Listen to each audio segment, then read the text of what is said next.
Morning. हर हर महादेव साथियों, आज हम जा रहे हैं माल देवता प्राचीन शिव मंदिर और वहाँ के दर्शन कराते हैं। पहुँच गए हम माल देवता शिव मंदिर। मैं आपको यहाँ मंदिर का थोड़ा सा इतिहास बताना चाहूँगी। ये मंदिर है, यहाँ से एंट्रेंस है और उसके बाद आपको जो ये पेड़ दिख रहा है, ये मंदिर भी हज़ारों साल पुराना है और ये बरगद का और पीपल का पेड़ है। ये दोनों एक साथ पेड़ हैं।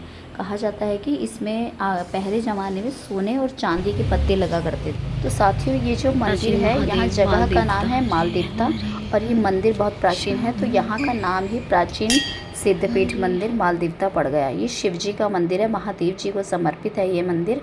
और यहाँ मंदिर का इतिहास जो है वो काशी में मिलेगा आपको ना। ये लीजिए, पहुँच गए हम मंदिर। यहाँ से सीढ़ियाँ चढ़ के, जैसे सीढ़ियाँ एंड होती हैं, यहाँ से राइट हैंड साइड पे हमें मंदिर पड़ेगा और मंदिर के एंट्रेंस पे गेट से अंदर जाते ही हमें दिखेंगे नंदी महाराज और महादेव जी। यहाँ पर आपको सारी मूर्तियाँ जो भी हैं, नंदी जी की, माँ पार्वती, महादेव जी की, सब प्राकृतिक हैं, खुद से ही है, मतलब किसी ने ये आकृतियाँ बनाई नहीं हैं। ये जो आपको सामने दिख रहे हैं महादेव जी के, ये महादेव जी के बगल में आपको जो दिख रहे हैं ये नंदी महाराज जी हैं। और आपको ये जो पीछे एक वृक्ष दिखाई दे रहा है, इसकी जड़ें ना पूरे मंदिर परिसर में फैली हुई हैं। बहुत पुराना वृक्ष है ये और पुराने स्थानीय लोगों के अनुसार कहा जाता है कि यह मंदिर का रक्षक है, जो यहाँ की ऊर्जा को अभी तक संभाले हुए हैं। ये नंदी महाराज जी को गौर से देखिएगा, बिल्कुल विचित्र आकृति वाले नंदी जी महाराज जी हैं ये। और जो यहाँ के बुजुर्ग लोग हैं वो बताते हैं कि यहाँ पर एक सूरज कुंड भी हुआ करता था, जहाँ पर इतना सफ़ेद दूध जैसा पानी आता था कि, और मान्यता है कि यहाँ पर माँ पार्वती जी स्नान करने के लिए आया करती थी, इसीलिए भी यह स्थान बहुत फेमस हो गया।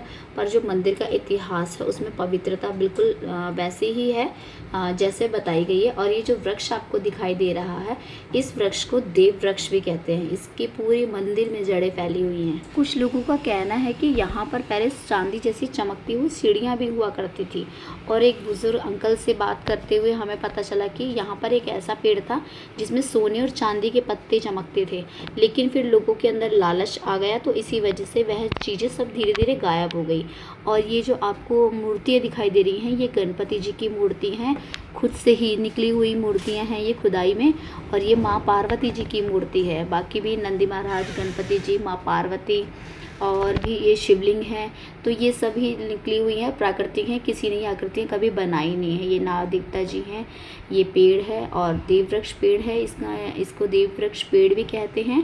और यहाँ की जो इतिहास है ना, उसके बारे में एक हीरा और मोती नाम के कभी दो लोग थे, वो इस रहस्य को बताने आए भी थे, लेकिन उनमें से एक लालच में रह गया और दूसरा श्रद्धा में ही रह गया, तो ठीक से इस बात का कुछ ऐसे पता नहीं चल पाया। पर बुज़ुर्गों ने जितना ही बताया है वो भी काफ़ी है हमारा इस मंदिर के बारे में जानने के लिए।